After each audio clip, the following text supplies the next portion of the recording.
A warm welcome to our guests tuning in from the US and Singapore. We're live here from our Moomoo Singapore and US offices for yet another live webinar show. I'm your host, Olivia Higgins. Now, while we wait for a few more people to join us, here's the video crafted and created just for you. Enjoy.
Welcome back, everyone, especially those who just tuned in. Once again, you're with me, your host for this evening or morning, wherever you are in the world. I'm Olivia Higgins. Now, I'd like to remind you that today is all about education. It's about learning together, networking together, and making sure that you ask your questions towards the end for our expert today. All right, so get ready as we hop right in. Now, proceeding into the second half of 2023, we just concluded, or we're still ongoing with the earnings season. And so for the second quarter, many of you investors are wondering, you tuned in the last earnings show in May, the one we had together. And, we want to look at how much has changed and how can we look forward and go forward together into the final months of the year. Now, today's topic is about looking forward and reviewing the earnings season. As mentioned in the previous live shows, it's always about continuing your financial journey of investing and growing together. So take this session as a learning opportunity for yourselves as you seek out potential opportunities and rethink your current strategy. Today with me, you've seen him regularly on the live Moomoo app shows and in our previous live shows together. Tuning in directly from the US from Moomoo Technologies, let's welcome Vice President of Strategy, Justin Zacks. Hi, Justin. Hi, Olivia. Great to be back again. It's always great to have you on the show. Now, tell the audience, for those who don't know you already, about yourself and also the objective of today. So if you don't know me already, I'm the Vice President of Strategy here at Moomoo Technologies in New Jersey, just outside of New York City. And I help the company identify opportunities and risks. And I'm also very engaged with the Moomoo users through working on surveys in the community. So I really want to know what the users are thinking about markets, about the app. So, keep those questions coming today. I'm a former trader and financial journalist in my prior career. And I'm here to tell you what has happened so far in the earnings season and what might happen going forward, and how you can utilize the Moomoo app to elevate your trading and analysis of this earnings season and the earnings season going forward. Mhm.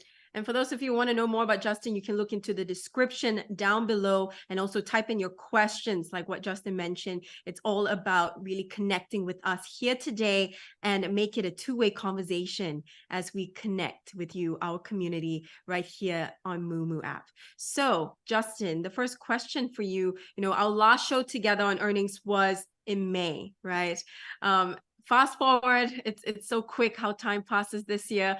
But what has changed and how did your insights then translate to now? But before you answer that, I just want to remind once again to the audience, today is about educational purposes. Okay, so really do not take anything as financial advice, but really just about learning the fundamentals and see how you can learn certain insights from Justin's review and go forward in terms of potential opportunities for the last few months of 2023. Now, Justin, yes, your insights since May, our previous show. Yeah, so if you look here on this first slide, the S&P 500 index is up 6.8% since the last time we talked.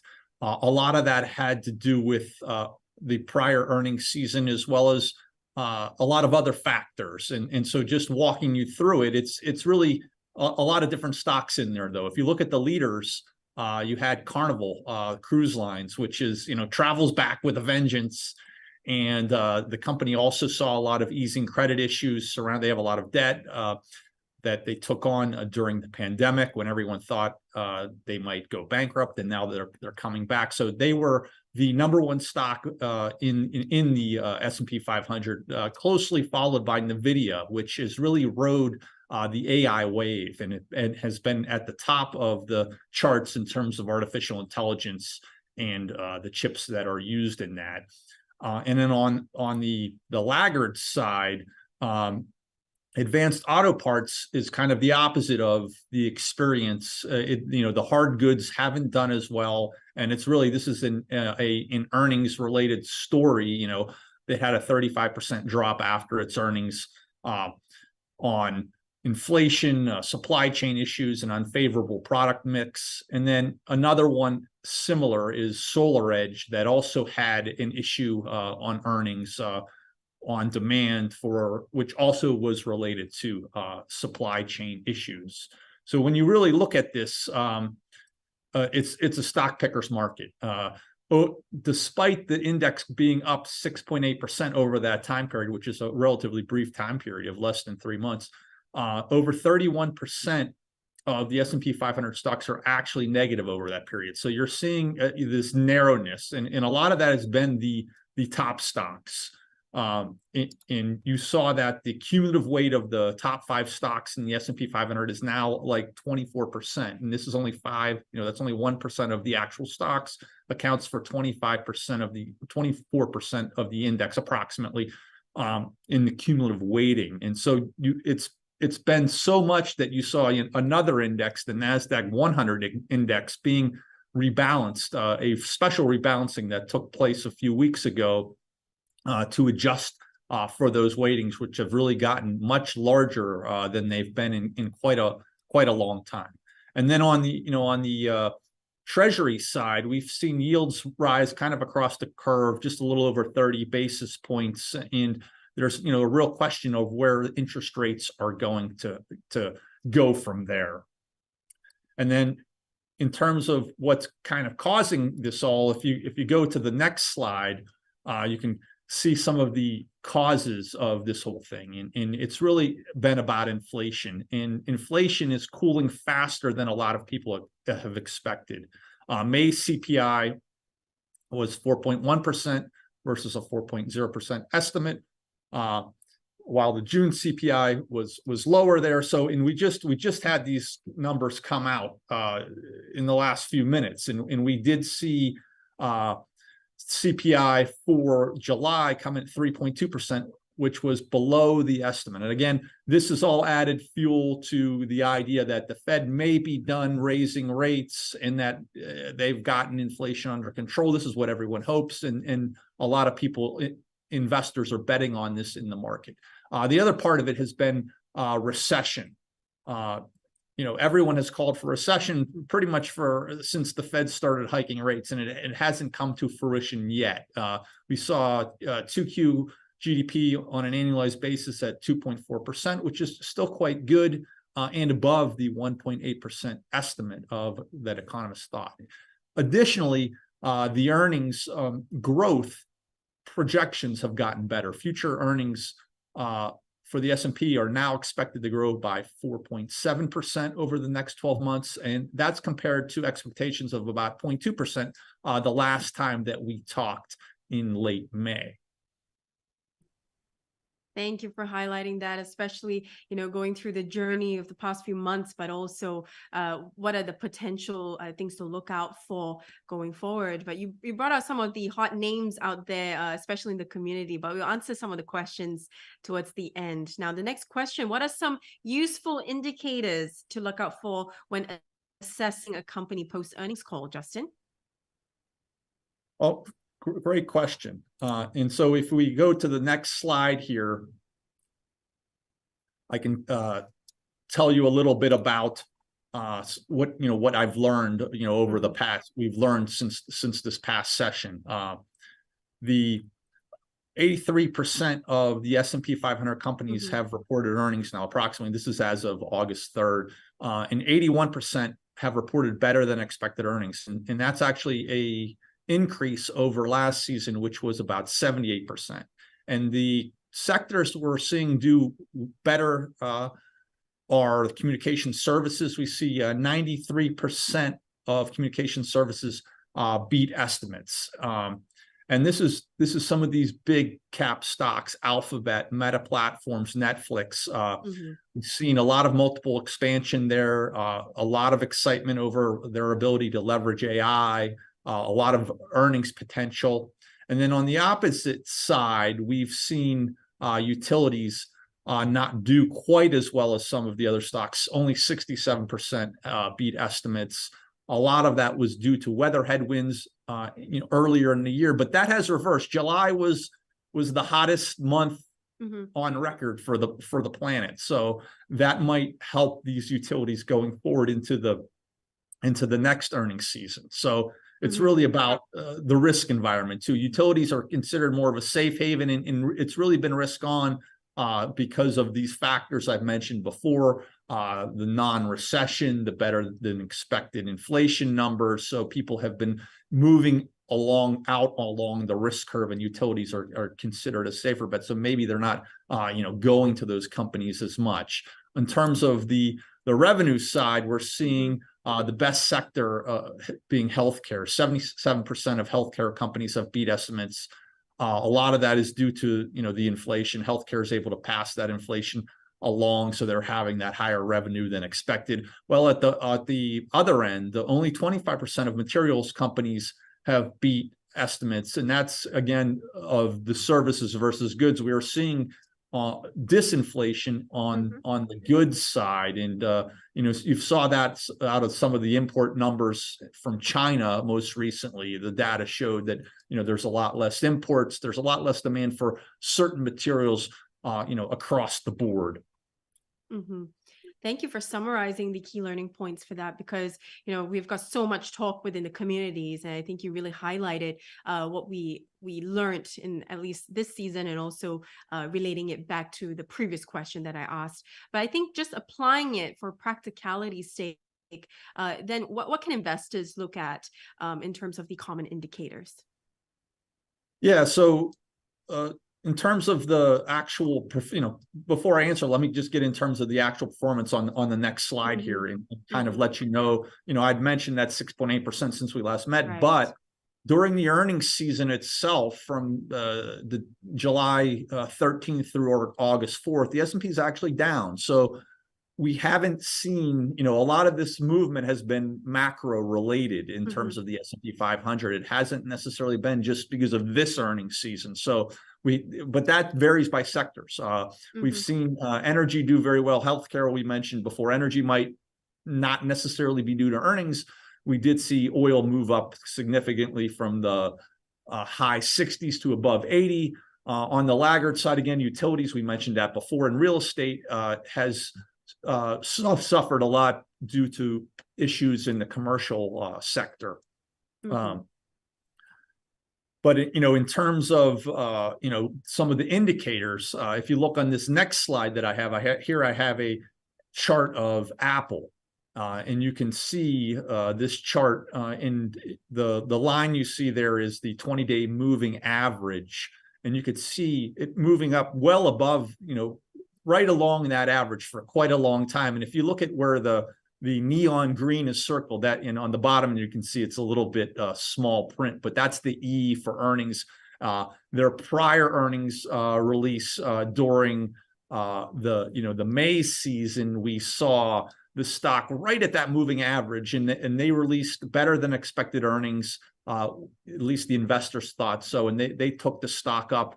But then you did see the stock kind of trade sideways. That's that line I drew in there until it kind of met again the moving average. And then it popped up against there, and you saw it move steadily up, just hovering above that moving average until we saw its most recent earnings release. And here you really saw it break the trend. And the iPhone shipments are not what people may have thought they would have been, and really Apple has a product cycle, and their new products are going to start coming out in September. So a lot of people are waiting for that to happen. And so the stock has come off a lot. And so when you look at these earnings, you on a technical basis, a lot of times that trend can get broken. So you can't necessarily rely on the short term or over a few months, those technicals, and you have to think about those other types of things. And here, we had another question from the users about the RSI, and the RSI is called the relative strength indicator, and that's really a momentum indicator, and you could see it there at the bottom of the chart, and that indicates velocity and speed and momentum of price changes, and it's an oscillator on a scale of 0 to 100. And usually you see these lines at 30 and 70. So a lot of people talk about it being overbought at 70 or oversold, at 30 at certain levels. But you really have to look at it in relation to price itself. So the most important part on the RSI is to look when the RSI diverges with the price trends, and you see momentum slowing to one direction. That's really the key point that you want to look out for in that case. Thank you for highlighting that. Now, next question would be, how should you think about trading a stock that has a very high or very low RSI going into earnings?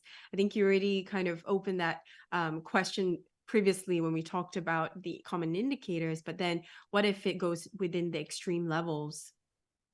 Yeah, so once you do the extreme levels, and getting back to that, you have the levels at 30 and 70, but you really, when you're talking about extreme levels, you're probably talking about below 10 and above 90. Then you get into that overbought and oversold categories, and that might not last for long. And so those are probably the more pertinent levels in terms of overbought and oversold. Whereas the other ones, like I said, you really want to look at it in relation to the price trend when you're seeing, and you could see Apple there, you can see the RSI after the earnings really start to take a dip, and the price kind of following it down there. Thank you for that. Next question I have for you, Justin. With many tools available, I mean, there's just so much you can do on the app, but how can one really keep track of both the smaller and medium-sized companies as we go forward in the next few months? Well, let me go ahead and share my screen with you. Perfect. And we can get a little bit into that. So, on the app here, if you go to the markets tab, and on the bottom of the app, you'll see the markets tab there. It's just next to the watch list, and you click on that, and you can see in the middle here we have several different features of the app: a screener, IPOs, margin trader, analyst ratings.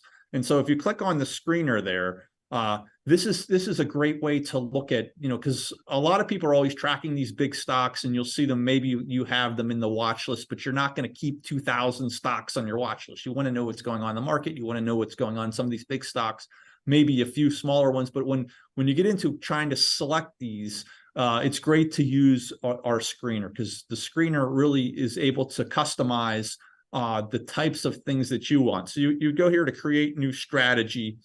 And the great part is here is you can select the stocks from different countries. Here, we're going to use US stocks.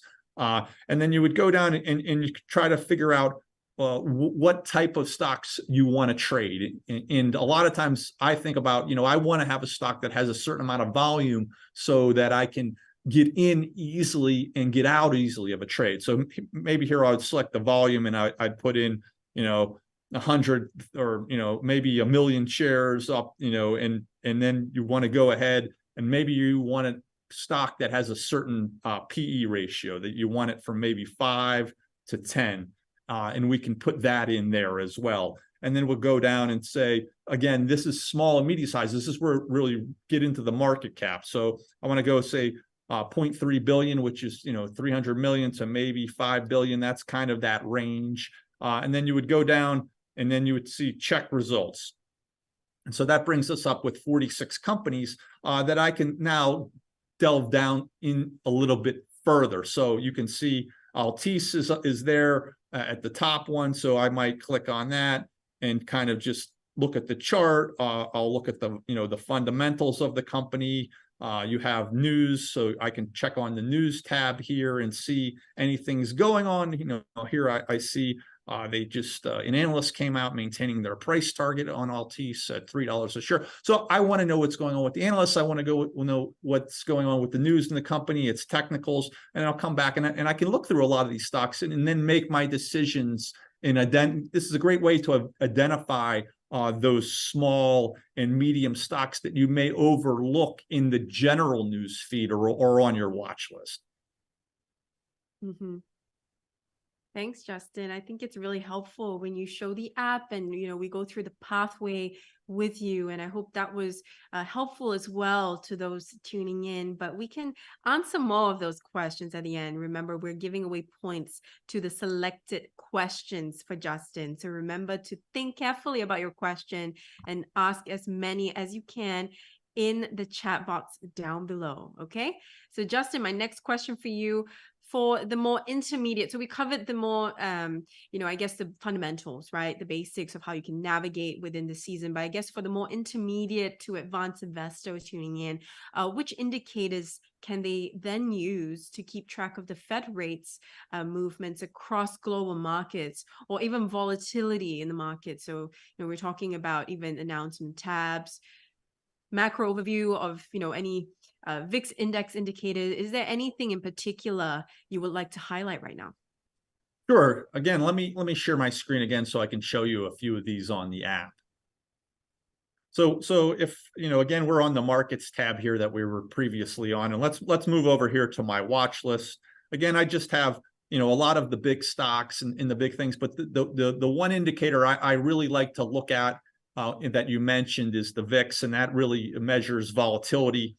And, that's at the top. So let me click on that. And you could see very interesting here. So we just had those CPI numbers. So you have a lot of whipsaw in the volatility. The number came in, the headline number came in a little bit below expected. Some of the other numbers were very much in line. We also had some claims numbers for the week. So there's a lot of data coming out. So you could see the interpretation of that is really kind of a whipsaw. So people had, not necessarily agreeing. And so you did see some of that volatility move around. And the VIX measures volatility on, 30 days forward, what kind of there is to be expected. And the great part about having this is, I have it on an intraday, and that's great to me to look at what's that interpretation of the data. So you see that very clearly. I mean, normally you would see an interesting trend one way or another. Here we see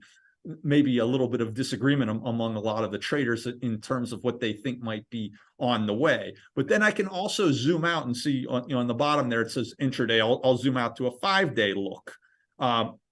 And you could see, kind of these ups and downs. And we did see a significant move up when Fitch downgraded the U.S. credit rating to, from AAA, one notch lower. So that spooked some people in the markets, and that drives that VIX up again, that idea that markets might be more volatile in the near future and over that next 30 days. And then, I'll go out to a 30-day chart here, and you could see, overall, during the summer, the VIX had been particularly low. So we the market had just been slowly creeping up, and it's, that's an ideal environment for a lot of trend traders. So they just get on board and see where, like I said, the S&P, since we last talked, up 6.8%, just that slow grind up. And, a lot of traders that trade trends can be very successful on those types of things. But when the VIX starts moving up, gets a little choppier, it becomes a lot harder. So that trend,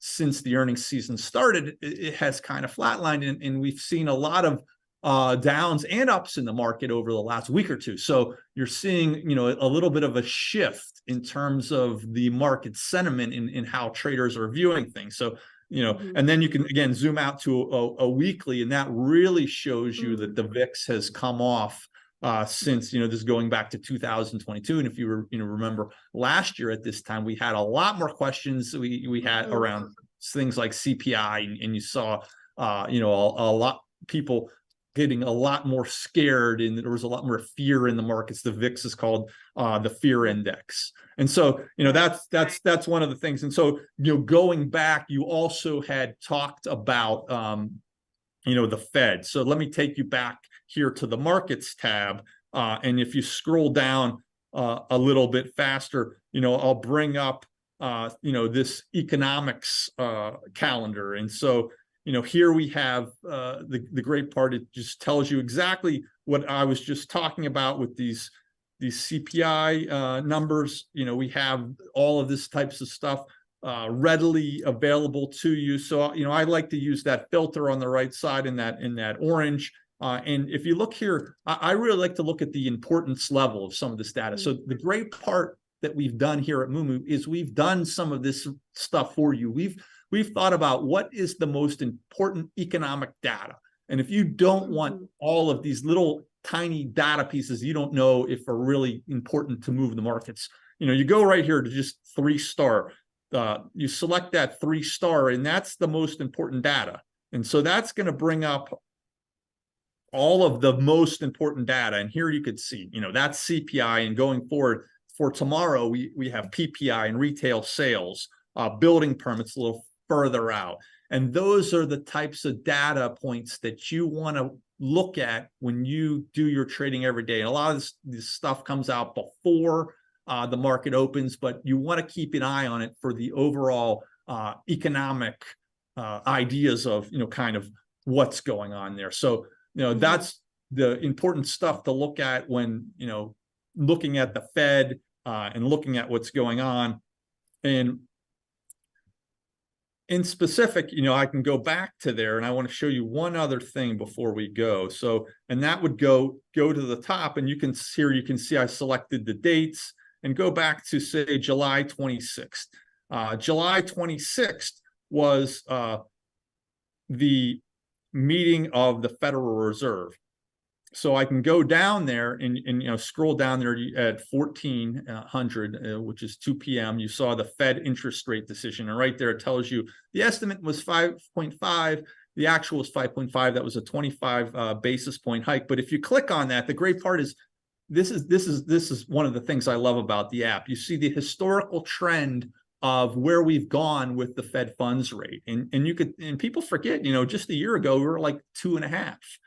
It wasn't that long ago that rates were still considerably low on a historic basis.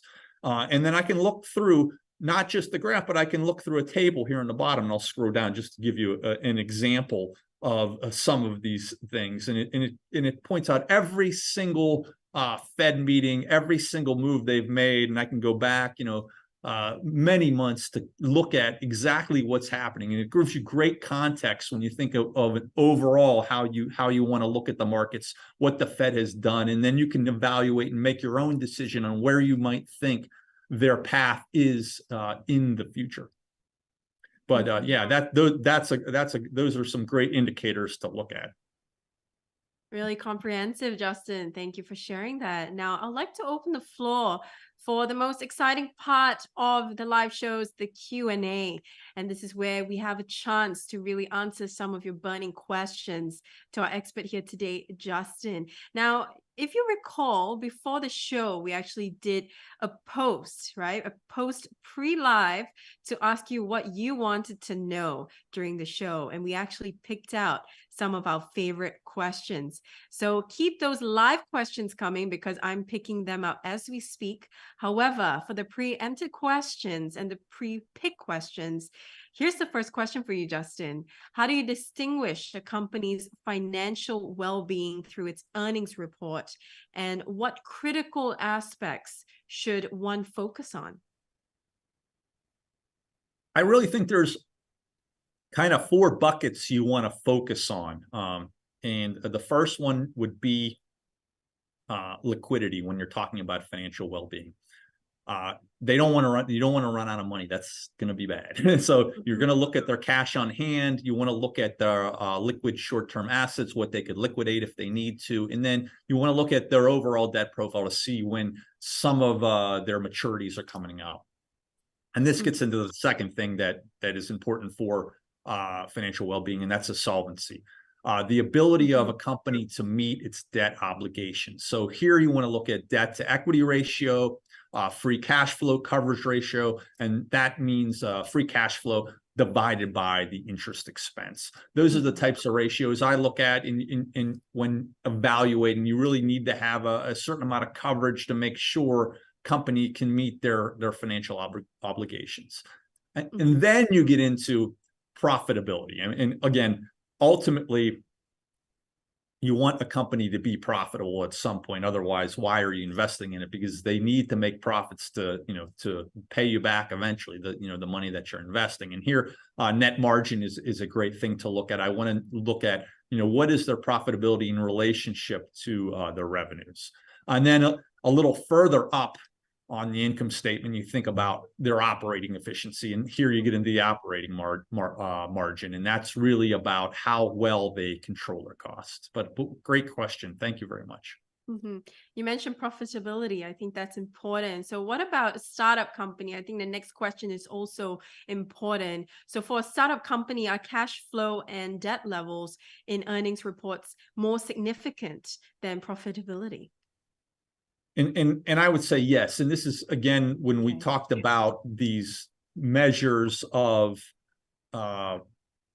financial well-being, financial well-being is even more important for a startup because you got to get to the long run. You got to get up and get to profitability. So when you look at things like liquidity and solvency, they're going to be way more important at the beginning. So companies have to really think about how much they need to spend and how much they need for their costs before they get to maybe they're pre-revenue, maybe they're not even selling a product yet, but they still have to pay the salaries, they still have supply costs, all these types of things are still happening. So they really, if they don't budget that correctly, they could go bankrupt before they even get a product to the market. And so that's the most important things. And the need to be around for the future trumps everything for a lot of companies, but it makes it harder to evaluate. You really have to look out into the future and say, what is their total addressable market? How quickly can they ramp? What will their revenues be? What types of margins will they have for their product? And that's becomes a little bit harder for a startup company as opposed to a company which has an existing product, which you can see the past history of. Absolutely. Really, really important there. Now, next question is from someone tuning in into the show right now. Thank you for your question. So this person would like to know, some companies choose to spend their money they made on giving interest to shareholders. Some then use it for R&D and other aspects. So as an investor, which company should we be looking to invest in if we had to choose between a few? And if we're looking at also not just their balance sheets, but based on what sort of philosophy they go by? Yeah, I think some of that is really up to the individual investor's preference, but it really also depends upon where the company is in its life stage, the type of company it is. Some companies are, going to be very focused on research and development, and it's very important to improve their products. But if you have, say, a consumer staple, for instance, that might not be the case.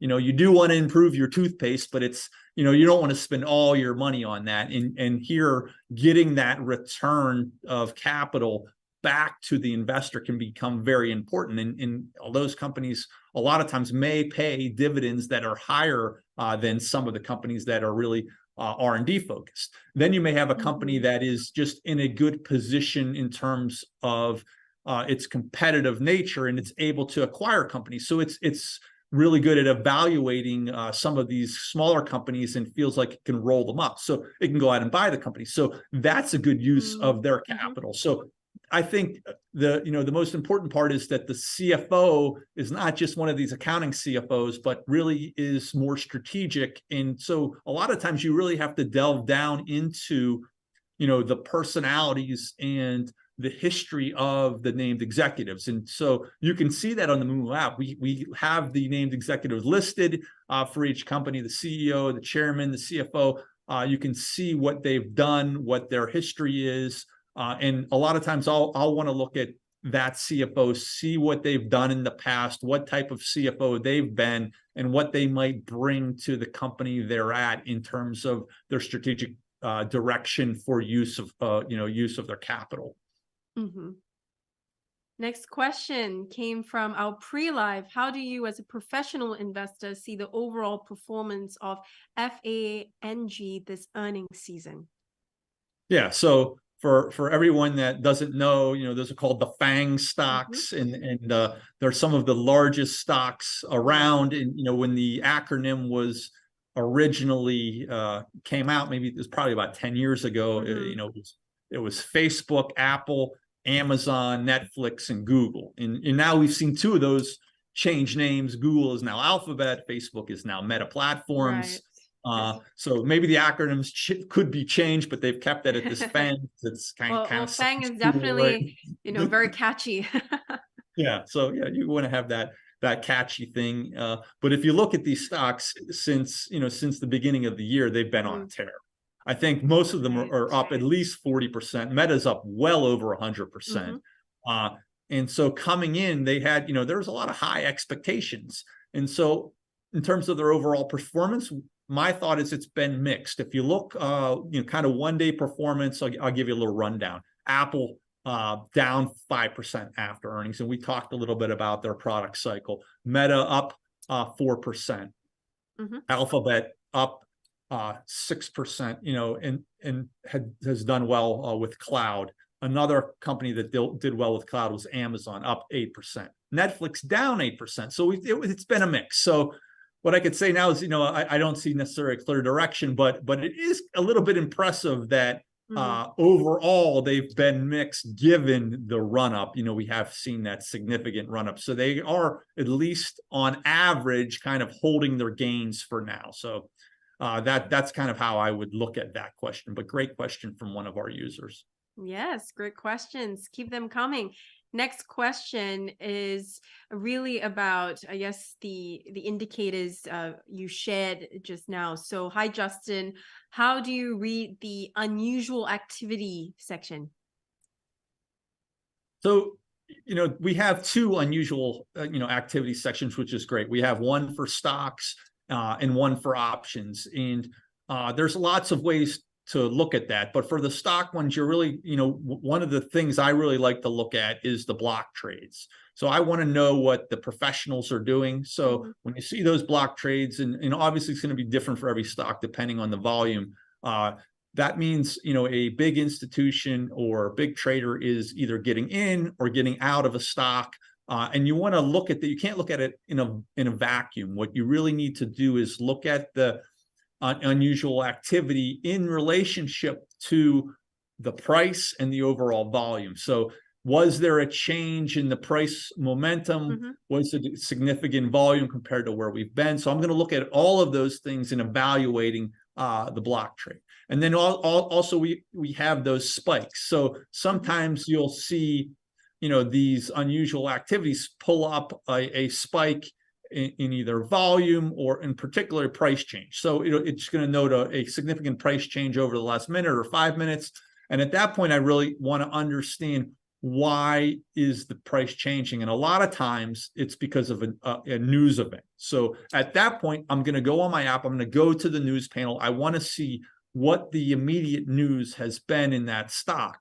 And so then I can make my own evaluation, and I will tell every investor is going to have a different evaluation. And this is where, you're really trading the news and understanding that. And that's going to be up to each individual. And you have to make a reaction, say, okay, is the news now priced in? Or maybe it's not priced in enough. Maybe you think that news is really good and the price in the stock hasn't reacted enough. Or maybe you think the stock has overreacted, that news is not that important. Sometimes people just go ahead and blindly buy stock when they see a piece of incremental news. Maybe it's already out and people forgot about that. So all those types of things are the types of things I want to evaluate when I look at trading the news. But it's to me, you can't see that. You can't watch all your stocks all the time, all at once. That's why these unusual activities are great. And on the options side, same idea. So, a lot of the institutions are making these big trades in options.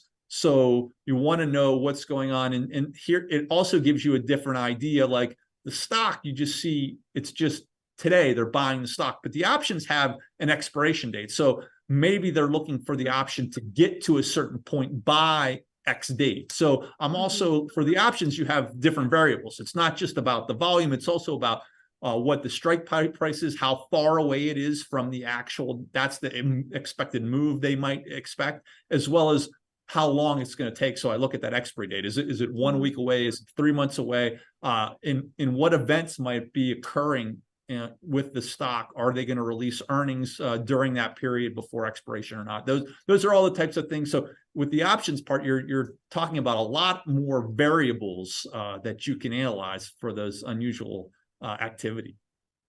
Thank you for going beyond and giving us more variables that they could potentially look at, because we're getting more questions related to that question. Now, thank you as well to the users for typing your questions. Remember, we're doing giveaways for rewarding you for being here with us. So think carefully about your questions and type in the question so that it gets chosen for Justin today. Next question, Justin. How does the earnings season impact stock liquidity and trading volume? And can you provide instances of this influence?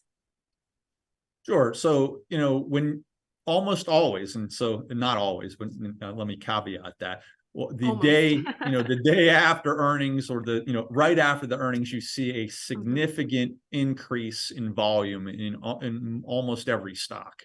And so this is the time when people are reacting to the news.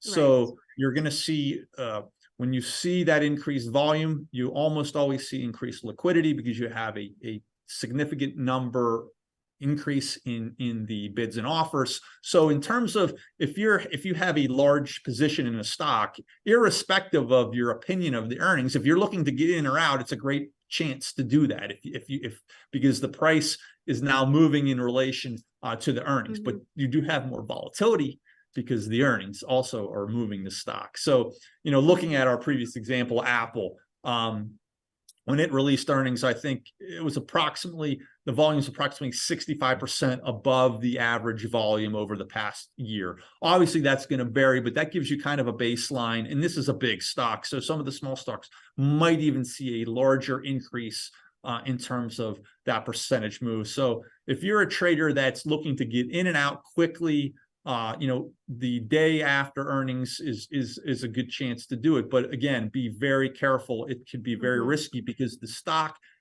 is moving a lot of times, because there is a reaction to that earnings. And again, we saw that in Apple. It had a big move post earnings. So you do see increases in liquidity and volume, but that doesn't mean that mitigates your risk. It mitigates your gap risk, but the risk of the actual price movement can be increased because you're usually going to see more volatility in a stock right after the earnings as the market digests their financial reports. But great question. Could you just tell me a little bit more about the gap risk that you were referring to, and also the types of risks that we could look out for, I mean, in terms of earnings season? Sure. So, that gap risk really revolves around the idea that of illiquidity. And usually you're not going to see it in the very largest stocks. This is for the very small stocks that don't trade a lot of volume. So the bid and offer will be much wider. So when you go to place your order, and particularly if you use a market order, please be very careful using market orders because you're going to cross that bid-ask spread. So say you're selling, you're going to sell to whoever wants to buy it on the bid. And if that spread is much wider, there's a larger gap.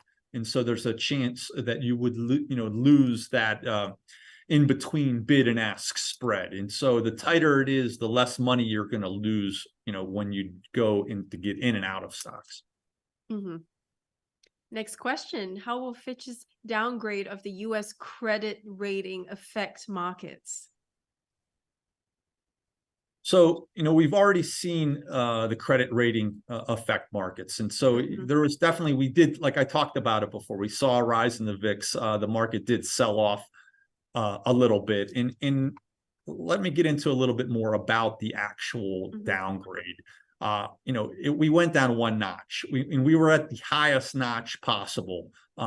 There's only just a few countries that are actually rated AAA by all of the major agencies: Australia, Germany, Singapore, and Switzerland. And now the US is no longer one of them. So it doesn't mean the government is going to default on its debt immediately. So get that out of your head. What it does mean is that there's been a lot of political infighting. We saw this with the debt limit standoff, and it's really about these defaults that could happen, not because the government can't pay its debts, but because the politicians keep fighting, and there's gridlock, and there's this idea of one-upmanship. And so that's really what the agency is talking about. And they're also looking at a much higher debt to GDP rating than we've seen historically for the United States. Interest rates have gone up, and the country keeps borrowing. We're running big deficits and have done so for quite a long time. And you can't do that forever. But the economy is still strong, and keeps growing. So at some point, we're hoping we grow out of some of that. And so, but it is a risk. To me, the big risk there is really what will happen with these other rating agencies. Will S&P follow the lead of Fitch? Will Moody's do so? And so that's what I'm going to be looking out for in seeing. This is going to be a risk for all traders going forward. Anyone that's holding, usually this news comes out after the close. So it's something you want to be aware of when you have positions, that this news might come out in the next few months. It might not. They might not make changes. But if Fitch did decide to downgrade, there's a chance that S&P and Moody's are at least looking at this as a possibility also. Right. Thank you. Next question. Can we tell the current stage of the economic cycle by reading earnings results? So I suppose it's like a litmus test question. Really important question too. Thank you. Yeah, and that answer is definitely yes. And not only just the earnings results. To me, where you really get into the economic cycle is listening to the earnings conference calls and analyzing. You can analyze some of the words people use how often they talk about recession, those types of topics, supply chain. You want to look for some of these key buzzwords, and that really gives you a great outlook, because some companies will issue guidance going forward, but it's usually just numbers. Where you really get the context is a lot of the analysts will ask questions about the future on the earnings conference calls. And so that's great. We have availability to these conference calls right on the app.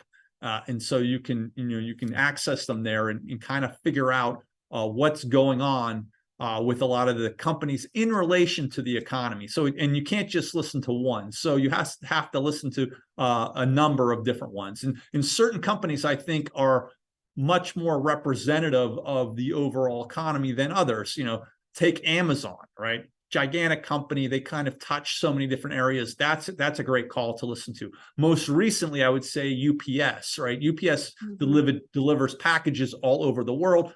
So they're really in touch with global demand for shipping. And so what they say on their call can be really important. So that's a call that's, go back and listen to that call, see what they're talking about. It'll give you a good indication of where this economy has been in the last few months and where it might be going in the next few months. And, we definitely have heard some interesting comments out of UPS.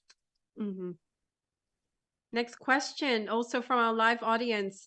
Many companies have reported strong earnings and revenue, but how can we determine if their stock price is too high? I think this is a question on a lot of people's minds for earnings seasons. But I think the next question, even more importantly, are there any good metrics to reference beyond the PE ratio?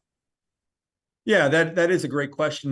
One of the things I do like to look at beyond just the PE ratio is where the stock has been and where it's going. So historically, I kind of look maybe over the last year, how much has it gone up? And then also, how much has the company grown its earnings and revenues over that period?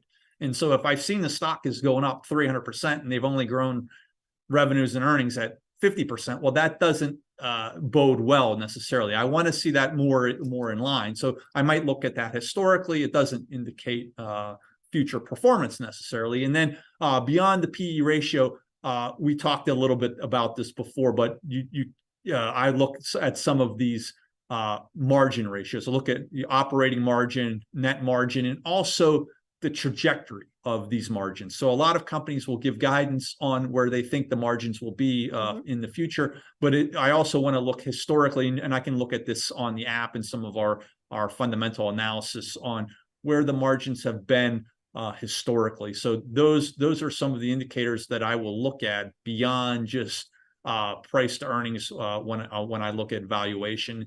And you also want to look at overall the revenue sales to price ratio. That's sometimes a much cleaner look at what a company's doing over the long term, because so many times the earnings can be manipulated and there's one-time charge-offs and they're adjusted non-GAAP numbers. And so these types of adjustments can kind of cloud the picture on valuation sometimes. That's why looking at revenue to price is sometimes a little bit of a cleaner look at the top line of how a company's doing overall. Thank you. Thank you, Justin. Very comprehensive as usual. Now I'm going to pick just about 2 or 3 more questions for Justin. So keep them coming so that I can pick that last few questions for Justin today. And thank you again for being here with us on this live webinar show. It's always great to have you with us, and we're rewarding you for your presence today. Now, it's really important, okay, that you learn as much as possible and keep networking in the chat box. Type in your question right now. Next question, Justin. In the second quarter of this year, the US suddenly appeared in the event of a credit rating downgrade, resulting in companies such as AMD's share price falling sharply. And even now, the rate of increase is not very obvious. So how long, possibly, will the downgrade of this matter's credit rating affect the stock market?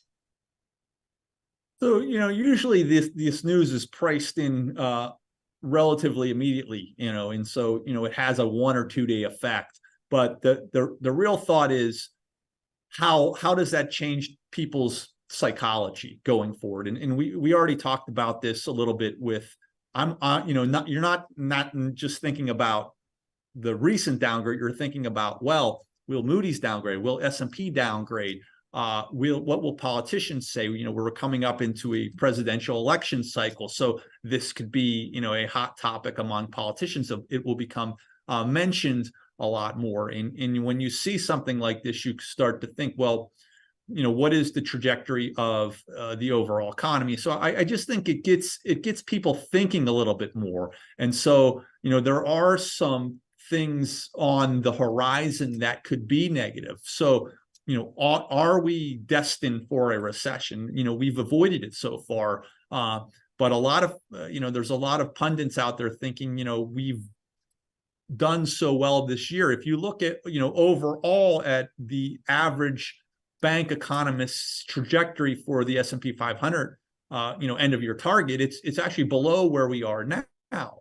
So you're looking at a lot of things. And the other part I'd look at is, what's going on globally. We saw Italy, it just come out with a windfall profit tax on its banks. And so these are the types of things that I'm always looking at in relation to you can't just look at the downgrade in a vacuum. It's really related to, all of the economic data, thoughts on inflation, recession, the government's ability to pay its debt, and particularly the political wrangling. So, we're going to hear more and more about the politics going forward, into the fall.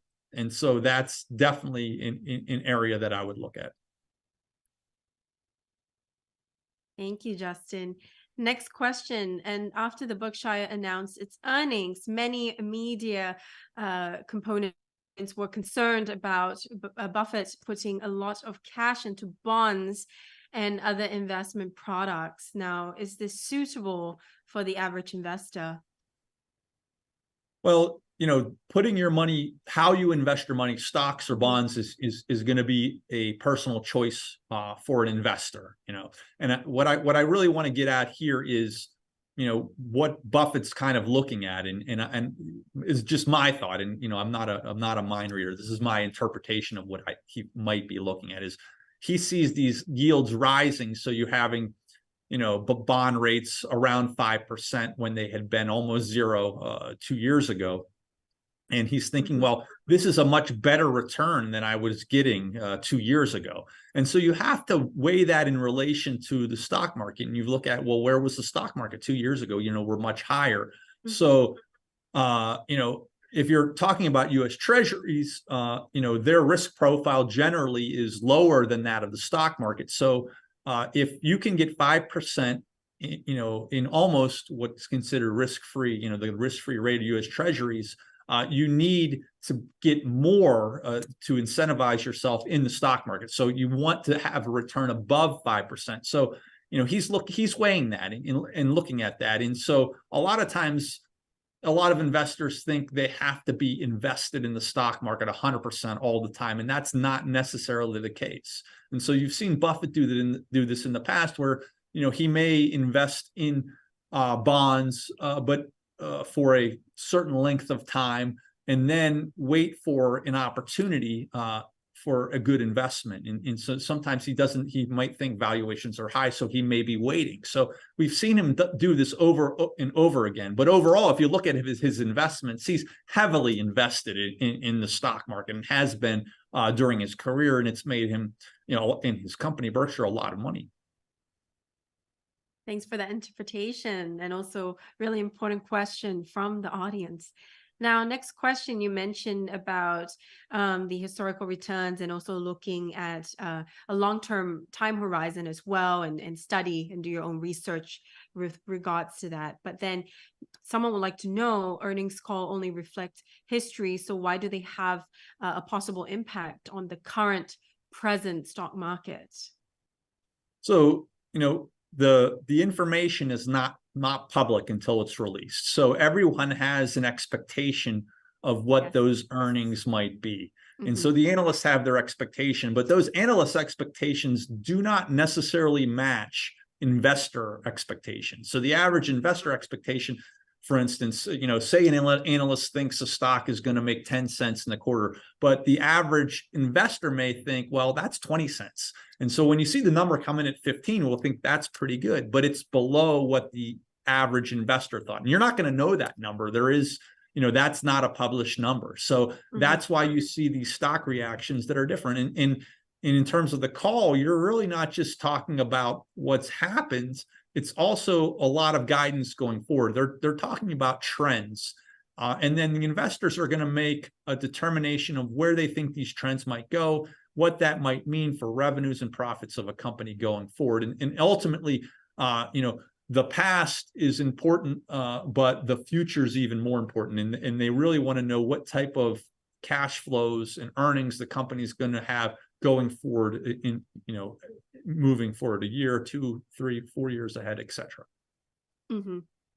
Thanks for making that distinction. I think it's also important because in the app, you can also look at, like the different comparisons and also looking at the star analyst ratings and see, what are people expecting versus also the investors' expectations within the community forums and the different stocks and companies that people are tracking and monitoring. Really good comparison there and also distinction. Now, Justin, I'm going to take a final question from a live audience member. And this question actually appeared at the beginning, but I do want to save it for the end. Now, as a retail investor tuning in, is it possible to make money? And let me rephrase it. How do I make sure that it's as profitable as possible for myself by listening to earnings calls? Yeah, that's an excellent question. And so, and not Question in necessarily everyone's minds. not necessarily an easy question to Yeah. analyze. And I think the important part around that is you can't think about it in a vacuum. You really have to think about you do your homework and do your research. So you have to think about that call in relation to the earnings report, the past earnings call. So when you're analyzing it, so say a company comes out and gives you an interesting data point in their conference call.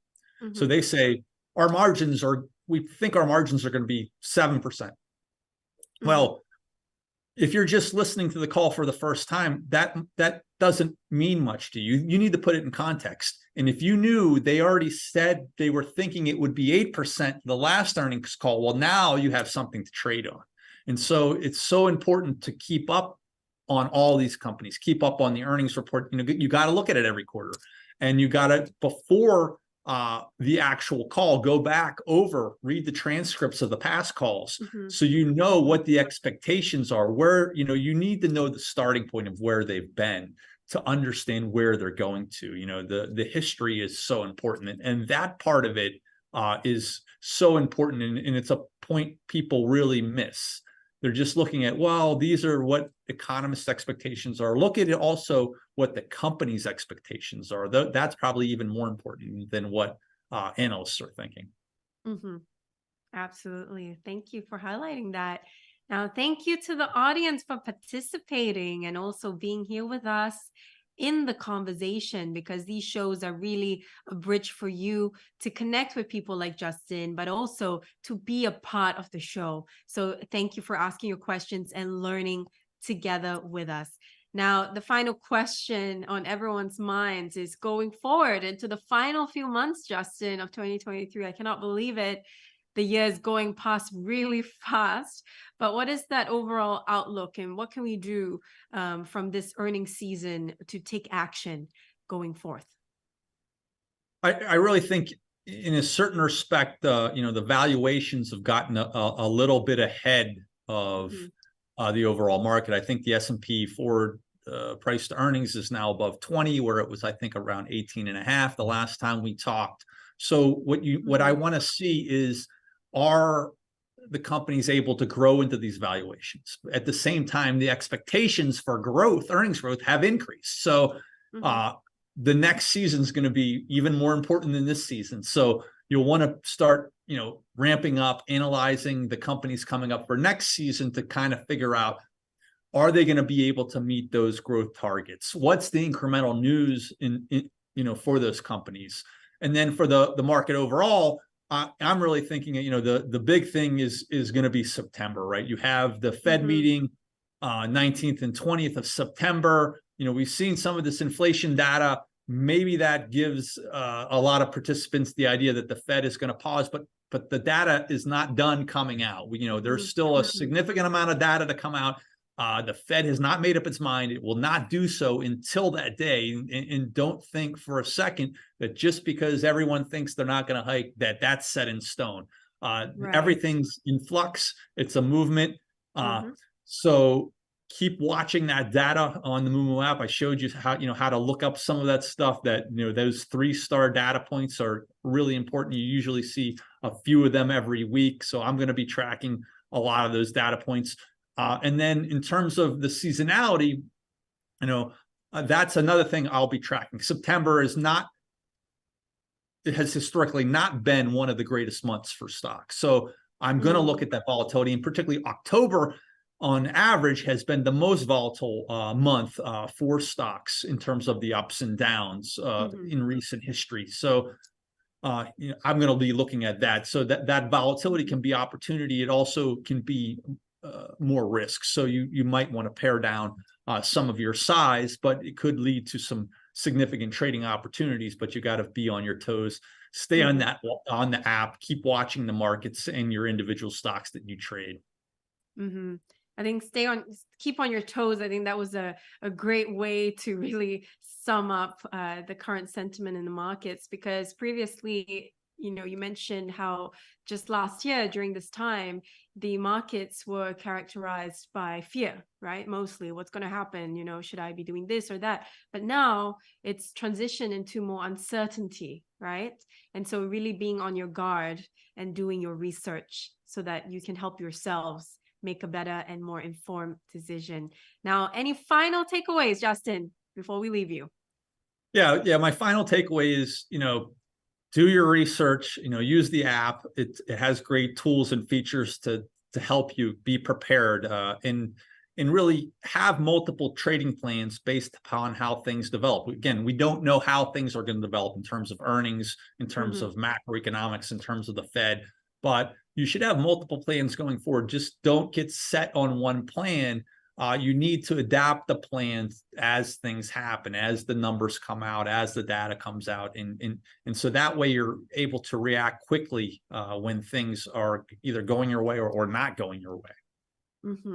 And that was VP of Strategy from Moomoo Technologies, tuning in right from the US. Thank you so much, Justin. We'll see you for our next show together. Can't wait. Thank you, Olivia. Now, to the audience, if you have any more questions, keep them coming. It doesn't stop here, because we're always keeping track of your questions on what you want to know so that we can better craft the future shows and content to cater directly to your financial needs.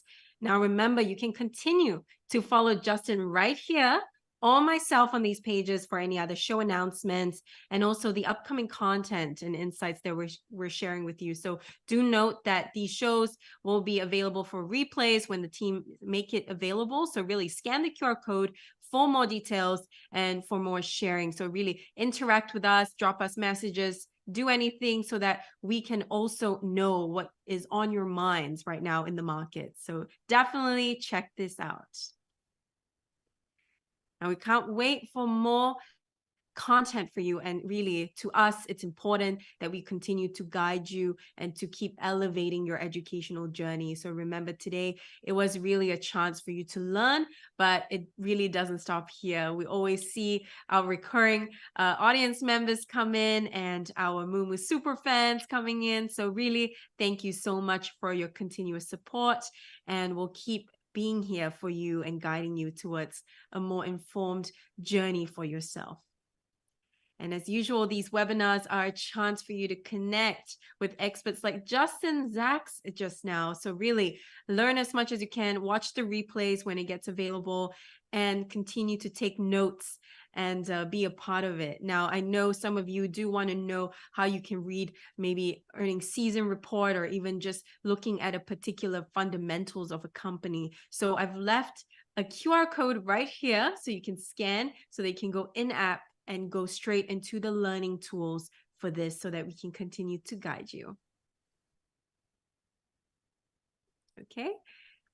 Yes. So keep those questions coming. We'll see you for the next show. As always, it was a pleasure having you with us. We'll see you for the next one. As always, have a profitable day wherever you are tuning in the world. See you soon. Once again, you're with me, Olivia Higgins.